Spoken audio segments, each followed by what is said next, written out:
தளபதி இப்போ ஜனநாயகன் படத்துல நடிச்சுக்கிட்டு இருக்காரு.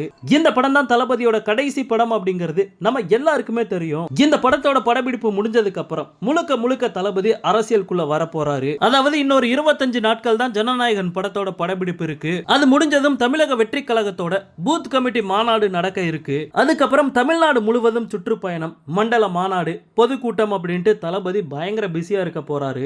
இப்படிப்பட்ட சூழல்ல தளபதி தமிழ்நாடு முழுவதும் சுற்றுப்பயணம் வராரு அப்படிங்கிற ஒரு விஷயம் மத்த அரசியல் கட்சிகளோட தூக்கத்தை கண்டிப்பா கெடுக்க போகுது அப்படிங்கிறதுல சந்தேகமே இல்ல. ஏன்னா தளபதி களத்துல இறங்கிட்டார் அப்படின்னா லோக்கல் சேனல்ல இருந்து நேஷனல் சேனல் வரைக்கும் தளபதியை மட்டும்தான் காட்டுவாங்க. அப்படி இருக்கும்போது மத்த கட்சிகள் எப்படி பொழப்பு நடத்த போறாங்க அப்படின்ட்டு தெரியல. சோ தமிழ்நாடு முழுவதும் தளபதி சுற்றுப்பயணத்தை தொடங்கிட்டார் அப்படின்னா தமிழ்நாட்டு மக்களுக்கு ஒரே ஒரு கட்சி தான் கண்ணுக்கு தெரியும், அது தமிழக வெற்றி கழகம் தான். இப்படிப்பட்ட சூழல்ல தளபதியோட சுற்றுப்பயணத்தை மக்கள் மத்தியில திசை திருப்பறதுக்கு திமுக ஒரு திட்டம் போட்டிருக்காங்களாம். அதாவது தளபதி எந்த மாவட்டத்தில் எந்த தொகுதியில சுற்றுப்பயணம் செய்து மக்கள் மத்தியில பேசினாலும் அதே தொகுதியில அதே இடத்துல அடுத்த ஒரு வாரத்துக்குள்ள மக்கள் நீதி மையத்தோட தலைவர் கமலஹாசனை வச்சு தளபதியை விமர்சனம் பண்ணி பேசுறதுக்கு திமுக ஒரு திட்டம் போட்டிருக்காங்களாம். இது சம்பந்தமா கமல் கிட்ட ஸ்டாலின் அண்ட் உதயநிதி ஸ்டாலின் கூடிய சீக்கிரத்துல பேச போறாங்க அப்படிங்கிற மாதிரி ஒரு அப்டேட் கிடைச்சிருக்கு. இந்த நியூஸை பார்க்கும்போது பயங்கர சிரிப்பு தான் வருது. ஏன் அப்படின்னா இமயமலையை உடைக்கிறதுக்கு கடப்பாறை கண்டிப்பா பயன்படாது. அதாவது தளபதியை எதிர்த்து நிக்கிற சக்தி கமலுக்கு கிடையாது அப்படிங்கிறது திமுக கட்சியில இருக்க அடிப்படை உறுப்பினர்களுக்கு கூட நல்லாவே தெரிஞ்சிருக்கும்.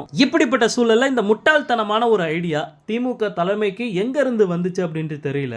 சரி, முடிஞ்ச வரைக்கும் மோதி பார்க்கட்டும், வாழ்த்துக்கள் அப்படின்னு தான் சொல்ல முடியும். ஓகே நண்பா, இந்த நியூஸை பத்தி உங்களுடைய கருத்து என்ன அப்படிங்கறத கமெண்ட்ல சொல்லுங்க. தளபதியோட எல்லா அப்டேட்டுமே மிஸ் பண்ணாம பார்க்க நம்ம சேனலை சப்ஸ்கிரைப் பண்ணி சப்போர்ட் பண்ணுங்க. தேங்க்யூ.